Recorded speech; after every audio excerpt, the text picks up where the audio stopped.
welcome to Behind the Scenes. I am your host, Hector Montalvo. This show is dedicated to asking tough questions for you, the viewers. We bring you their responses, and we let you decide. As promised, we have invited to our studios, MCTV studios, no other than the two East District Councilor, Mr. Ron Marsan and Mr. Tom Ciulla. Welcome to the show, gentlemen. Thank you, Hector. I just want to inform the viewers, we did indicate in a previous show that Councilor West District Councilor Sean Fountain would be available to appear on this show. Fortunately, something unexpectedly came up in his scheduling, and he cannot appear on today's show. We look forward to having him on a future show. But gentlemen, I want to welcome you to the show. First time on Behind the Scenes. And we brought you in to basically talk about the latest court ruling on the Chief Solomon case. And I'm sure you guys, as newly appointed, you are aware of that particular ruling. Did you get a chance to read the ruling? Yes. What'd you think of the ruling?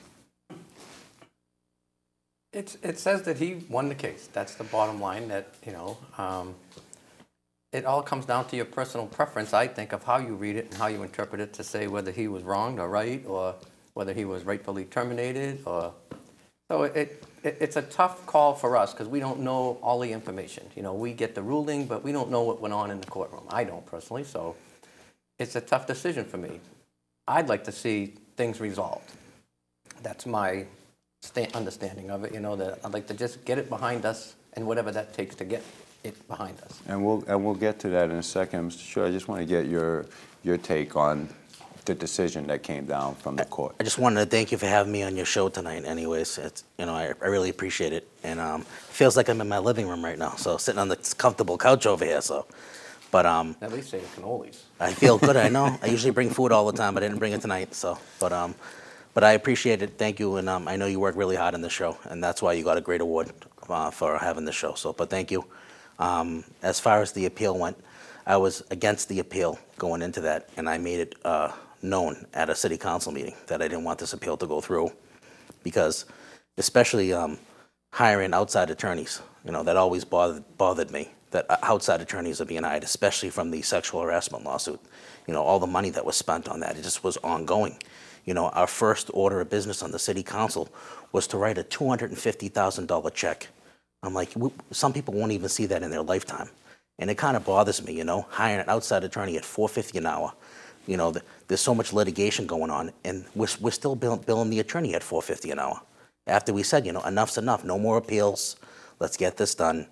And I know I spoke to the mayor, and they're doing some good faith negotiation. I know I just read the newspaper today, as a matter of fact. Hopefully they're sitting down at the table again. And hopefully something can be worked out, because it's you know, we inherited this, like we inherited a lot of things.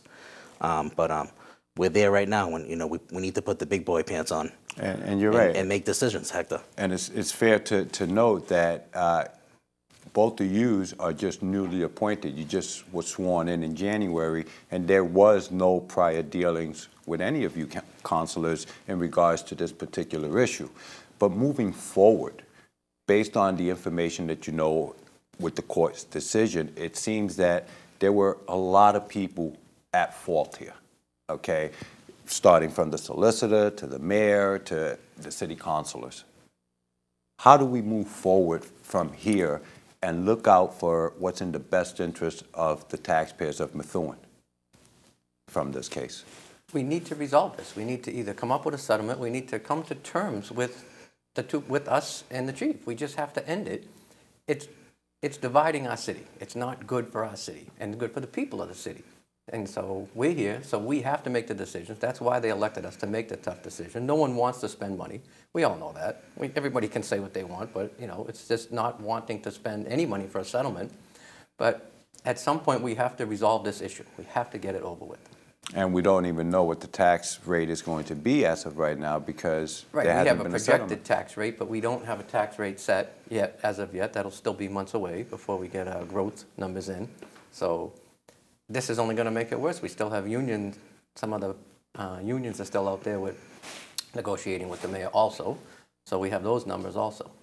Now, should there be accountability I mean, whether it's the previous city councilors, whether it's the attorneys, the law firm for the city of attorneys. But how's that going to help the city? If we just, yes, it's nice to have accountability. It's nice for someone to step up and say, I made a mistake. But how is that going to help our city? And it's not. I mean, if I make a mistake, you just say it. I made a mistake, and it's over. And you do that early in the process so that things don't escalate, maybe. And this has grown, not so much out of control, but it's grown here. And I don't see how the city would benefit by just pointing fingers still and saying, it's because of you or because of you. How is that going to help the citizens of Methuen? I talk to people, and they say, we got to resolve this one way or the other. Some people say the chief has to go, and other people say we just need to settle it with them. So you get both sides of the coin all the time. Should there be like an outside mediation firm that should come in? Should the council consider an outside mediation, based on the history of everyone that's involved and maybe all the negotiations that are going to take place because of the people that were involved? Only if the mayor and the chief, if it totally breaks down and they can't, again, we just read, the only way we find out is through the Tribune. We find out that they're negotiating again. They're still trying in good faith to come to a conclusion, get a resolution to this. So when every avenue is exhausted, then we need to look somewhere else. But until that happens, we really shouldn't. We should try to get it resolved. If you and I or if Tom and I had an issue, you just resolve it. Granted, this is huge, but if you could just sit down and come to a conclusion, come to a, get a response out of them and get it over with. We need to either approve or disapprove of a decision, The way the system is set up, this chief needs to sit down with the mayor and the mayor needs to sit down with the chief. They need to come up with a figure. And us as city councilors, we need to look at how it's going to affect the taxpayers. And if this number is ridiculous and too high, we're not going to vote for it as a city council. You need to get to the magic number of 5 to pass anything on the city council. So if we don't get to that magic number of 5, and I'll agree on it, that this settlement is good for the taxpayers and it works out good for the chief and good for the city of Methuen, then it's not going to be any deal at all. But there definitely needs to be good faith negotiation with the mayor. The mayor needs to push, and the chief needs to also push and try to work out a deal. However deal they want to work it out, whether it's looking at his pension, whether it's looking at a bunch of different things as far as what's on the table. Because this is the last thing for the city of Methuen to heal from, and then we can move on. And who knows what other lawsuits will come up in the future. But I think after this, most of the major stuff that we're dealing with as far as litigation will be over. Thank God. And so, Mayor Zani did state that when he was running for election that he would be getting rid of all the lawsuits that, You were there. I was there when he said that, absolutely. He said he's sick and tired of the lawsuits. He wants to put an end to it. Absolutely. So from the time that you guys been sitting on, and it's been 8 months now, have you found that it's difficult getting things done, working with a bunch of different individuals that are trying to look out for the best interests of the citizens, but you can't really come to agreement in terms? But you do come to an agreement just because I don't agree with something that Tom puts up, or he might not agree with something that I say. You have to get along. We just have to get along with each other, and every one of us is doing what we think is right for the city. And you can tell when people speak if they have it in their heart that they really believe they're doing the right thing. There's none of us, 9 councilors, have malice, I would say. None of us. So just because we don't get along on an issue, at the end of the day, you still have to shake hands, we still have to get along with each other and move forward. Yes, you're right, absolutely. You're right. Sometimes it's not good to make things personal. People take things personal. You're voting on an issue because someone else wants your support, and then someone looks at you like you have 2 heads. But that happens everywhere in government.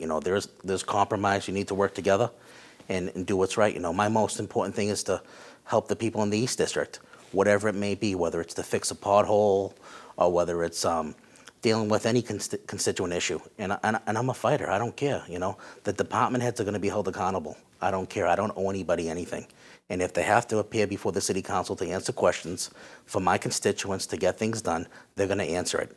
And no system is perfect, Hector. There has to be changes, So there's nothing wrong with recommending changes and working with the mayor and sitting down with him to fix the system. Because I work for the city of Everett. And things are a lot different in the city of Everett than they are here in Methuen. But there's nothing wrong with fixing a system to make it a better system for everybody, for the taxpayers and for the people. Now, many people that run for elected office say that it's always a difficult task to get people to agree on certain issues, okay? Is it really hard? Do you find that the city councilor's job is a lot tougher than what you thought it was when you ran for the seat? It's no tougher than what I thought. This is what I signed up for. It's a lot of work, and I like doing it because I feel I can make a difference. Just because I'm going to vote the way I think my constituents want me to vote. End of story. Even if I don't believe in it, that's what I'm going to do. And if I don't have 4 other people to support it, they'll at least know that I voted like I said I was going to do. I keep my word, and that's all I have. Now, are we working on new legislations, or are we still finishing up under your new terms, are we finishing up old business versus new business? We're into new stuff now, right, Tom? With people bringing up We just finished the budget process. So went through that. It was great. The first couple of months we're finishing up old stuff, but now it's new stuff and different agenda items. So.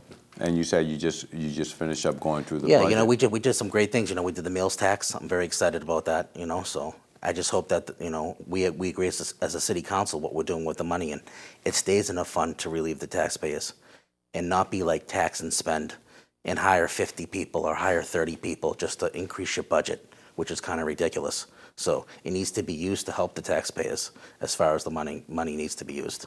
And I serve 18 city councilors in the city of Everett. I served with a bunch of different people, and we all got along. We all worked through things and worked on issues together. And we had a board of aldermen in the city of Everett, so there were 7 there, but we had 24 elected officials. And you know, we like Councilor Marsan said, you know, we all don't agree on everything, but we need to work together and maintain a good decorum there, and try to get along for what benefits the city of Methuen. And so we disagree, you know, we have issues, but we're all looking out. Our heart's definitely into it, helping people out. So, you know, we receive a stipend, I'm sure you know anyways, and a very small stipend at that, correct? Yeah, I don't know. Not enough to God live on. God forbid if we ask for more money, Hector, forget it, you know. So, on, but you knew it when you went in. It's about being passionate, you know. I put in a lot of time and effort, but I love doing helping people out. I've always loved it since I was a little kid, you know. So, and I served 4 terms on the city council in Everett. I was blessed by the people to get elected. Now, you guys came in today. Did you guys get pulled over? I know that the East District councilors have a problem driving. You know, did you guys get pulled over? I know, I said I can't. I told you. I tried to get here as fast as I could because I was running late, Hector. I'm telling you. I just did 1 mile less. So. 1 mile less, so no special driving ed or anything. Yeah, I was like listening to my Sammy Hagar, I can't drive 55, you know, so on the way in here. It was good.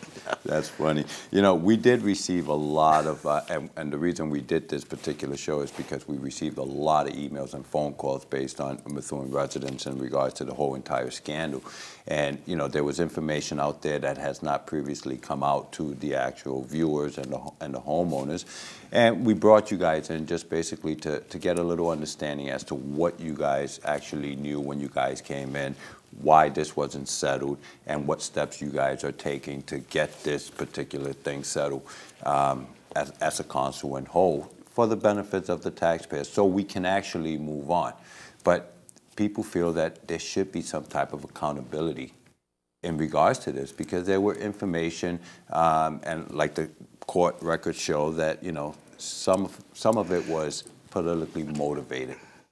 Mayor Manzi had gone through the previous city council and asked for indemnification on this particular case, which is something that the taxpayers are going to get stuck doing that. Is this an issue that you would consider relooking at again in regards to the indemnification, or is that just a done deal with the current council? We'll move on and we'll settle the case, we'll do mediation, whatever it takes. How are we going to handle this particular issue? I believe in indemnification. If you're an elected official, you get indemnification as long as you're working for the city. Because some people don't believe you have their best interest in heart, you still have to be indemnified. That's what, you have to have that. You know, just so my own liability, I have liability insurance, but I don't choose to use it here. I want to know that the city has my back when I make a decision because I feel it's in the best interest of the city. Yeah, I work as a health inspector for the city of Everett, And I think it's very important if you're a city employee to be indemnified, you know, especially when you're putting your, you're dealing with a lot of like crazy issues as far as the people that I deal with as a health inspector, whether it's housing complaints, code enforcement issues. And it's not nice when you're writing fines and tickets and you're dealing with legal issues, that you should definitely be indemnified. You know, you should be protected. That's one of the benefits of hiring qualified people to work for a municipality. But we also have the state law and the federal law that clearly states that if political motivation was caused in these actions, that a person cannot be indemnified. So, you know, how do we balance that out? I mean, we have the state law and the federal law that says it's non and void. Is that something that the city council should be looking at before it does become an issue down the line? We don't know if it will, but it could be. And the taxpayers are the ones that are stuck paying the actual bill. I don't think my opinion is, I don't think the city council is going to revisit that. I just feel that it doesn't matter who the mayor was at the time, whatever that person is, he or she, it's the mayor, and you need to have indemnification. And that's how I feel. It doesn't matter who the person is. It's someone's opinion that's about how it was motivated. You know, until it comes out legally or whatever, I just feel you have to have indemnification. That just makes me make the right decision. Yeah, it's a tough job being the mayor, that's for sure. And you know, you make good decisions and you make bad decisions sometimes, and you learn from your mistakes. I read that civil service report like 10 times. If there was required reading for the city council, everybody should have read the civil service report, because it was pretty intense, you know. And I really enjoyed reading it. And you look at the issues that came up in the civil service report, and there were many, many issues as far as what happened with the case. But you definitely need to be indemnified regardless, you know, so, because I don't think too many people would want to run for mayor or be mayor. Yeah. You know? Now, what about the legal department? Is there any discussion as to whether or not the legal department is actually working on behalf of the citizens of Methuen, or you know, because again, the reports kind of indicate that it was all politically motivated. So is there blame? We know there's blame to go around across the board, okay? Moving forward, we understand that the city solicitor will be coming up for reappointment in January. Is this something that may jeopardize a vote of no confidence, or would decisions like these 3 cases play an impact in his reappointment coming up in January? If you guys care to answer that. I haven't had any discussion about not reappointing the solicitor. I don't know all the facts of the case. Again, I only get to read what I read, so maybe he couldn't win the case because it was non-winnable because of the facts, and I don't know that. Our solicitor is the solicitor we have. He's the best one we have. He's never done me wrong, that's all I can say. So for me to just to terminate him, I wouldn't vote for that right now. I just don't. And you, Mr. Shu? Yeah, you know, that's definitely 5 votes, you know, so whether we have a nationwide search to look for a new city solicitor, that may be something we can look at as far as hiring a qualified a city solicitor. Or if we want to reappoint the city solicitor, that's up to at least 5 of the members to vote on that, if we would like to extend it or not. Because you know, I know as well, you know as well as a lot of, I'm sure the taxpayers know, that under the city charter, the city solicitor falls under the city council.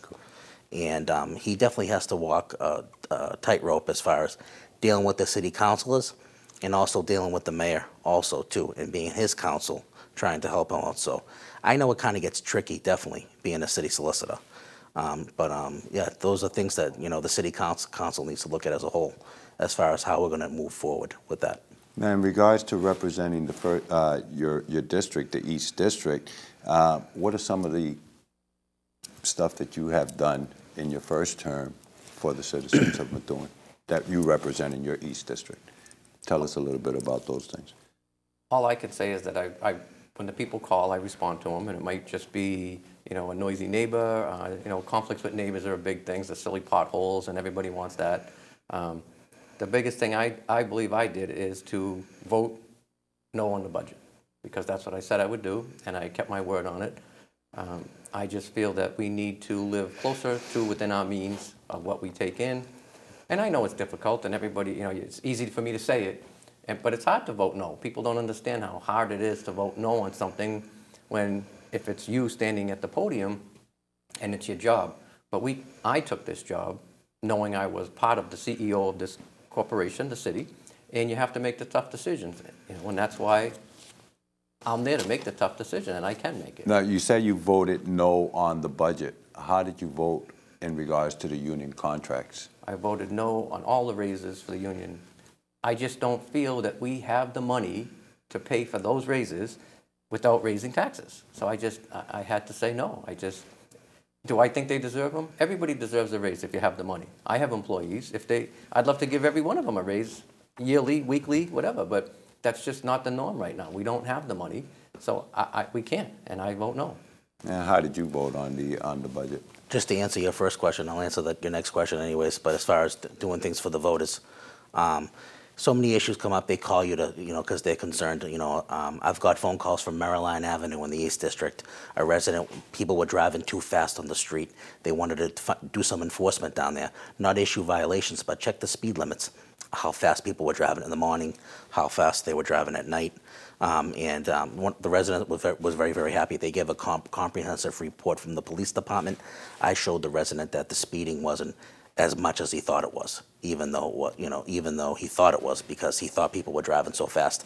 I showed him the report. They set up a little a device to keep track of the speed, which was very, very nice. And just over the weekend, too, I was out at Rolling Ridge Lane, also in the East District, walking down the street with a health issue that someone had, and I addressed it with the resident. She was very happy, and I parked my car at the end of the street because I like to walk in the neighborhood and see what's going on. And as I was walking down Rolling Ridge Lane, I saw these huge potholes on the street. I said, "This is crazy," and thank God for Ray DeFury. I put a request in through the city council, and we fixed the potholes up. And also over the weekend, I was up at 5 Morgan Drive. I know you've heard a lot about abandoned properties and issues like that. They cleaned that property not too long ago. The mayor did a great job. But as far as a follow-up, when I went up there, it looked like the property wasn't even cut back. The grass was high. There were violations of the state sanitary code, violations of city ordinances. I know there's a lien on the property, but those things need to stay. The lien needs to be filed, because if that house is sold, we're going to lose $50,000. Those are things that we need to look at, and it's not my money. It's not the city's money. It's the taxpayers' money. We need to have safeguards in place that when there are fines on a property in Methuen, that we get that money. So, and it's a beautiful area up there. I don't know if you've ever been up to Morgan Drive. They're beautiful homes up there, and the residents were just so upset. It looks like a haunted house. It's not right. So I know that the health director is going to appear at the next meeting. I have some questions to ask him. I want to know the status, what's happening.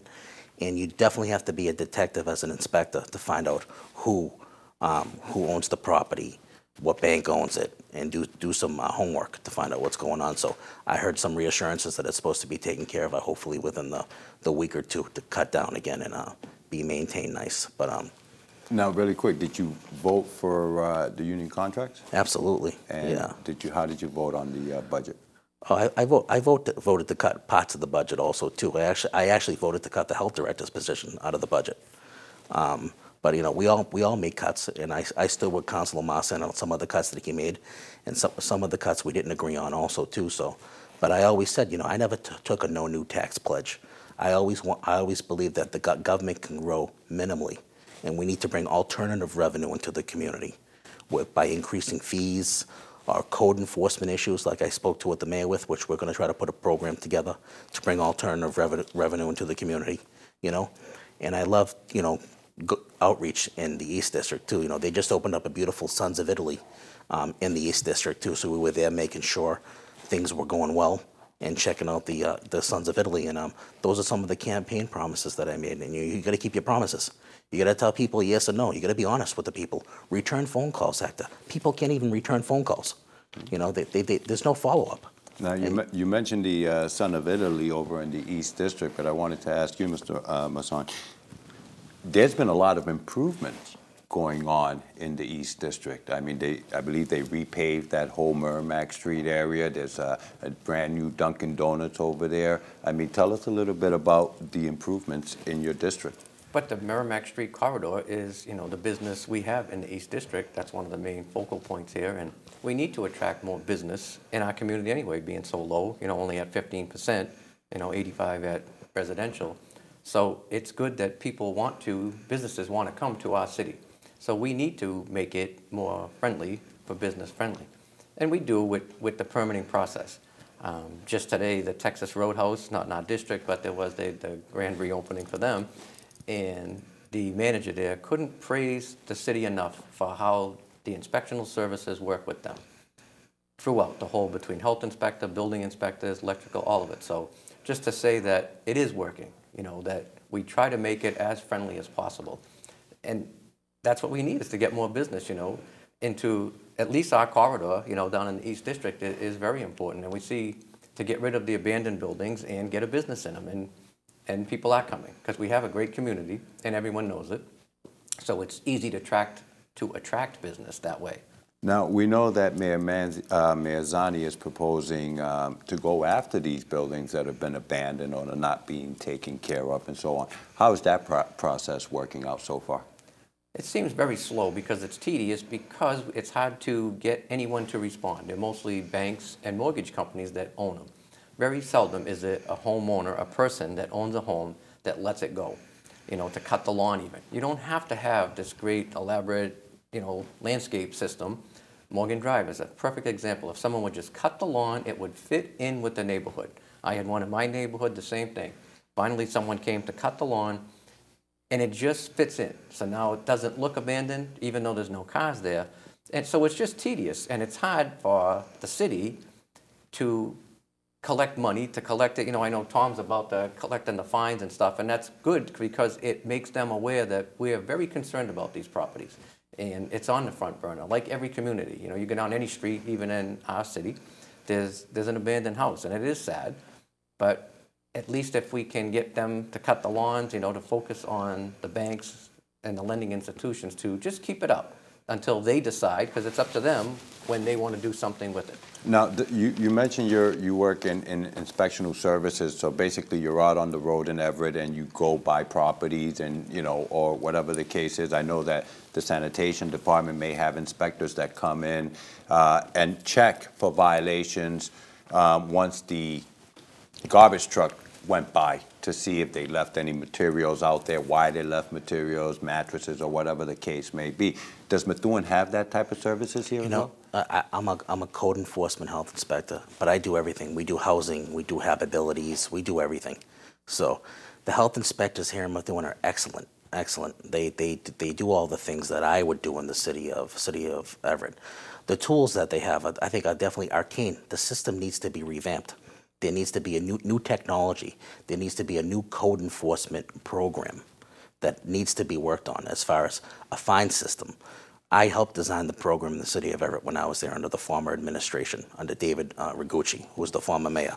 But fines are given out incrementally. They start out at $25, $50, $100, and $300 for each offense. They lien the properties twice a year, and it's very, very effective. The program has teeth. So absentee landlords, which are usually the cause of the problems, business owners that don't take care of their properties, but the people in Methuen, like the people in the city of Everett, they're really not the problem. It's people that don't live here, that don't care about the community. And you get the benefit of cleaning up the community for foreclosed properties we also find, and you bring alternative revenue into the city. And you get to see a beautiful city too, and educate at the same time. But you're right about the trash route, Hector. We make sure people throw compliant, they use compliant containers when they throw their trash out. There's rat issues all the time too, so those are issues that we have to deal with. Making sure that you have to be careful when you put your trash out. But it's a part education, and it's a part of also funding. But we bring $200,000 to $300,000 a year revenue into the community. I think that would be a great thing for the community to bring that in Methuen. Yeah, well, we just ran out of time, but we appreciate you guys coming in. If any of your East District constituents need to get a hold of you, what's the quickest way to do it? You can just call my house, 978-689-3676, and I respond to it. And you, Mr. Ciulla? I'm on Facebook. You can call me on my cell phone, 617-894-4680, or you can email me at tomgciulla, CIULLA @gmail.com. Thank you. And we want to thank both of you for coming in and talking about all the issues facing Methuen. We want to thank you at home for watching. Join us next time as we go behind the scenes to ask the tough questions, bring you their responses, and we let you decide. Thank you for joining us.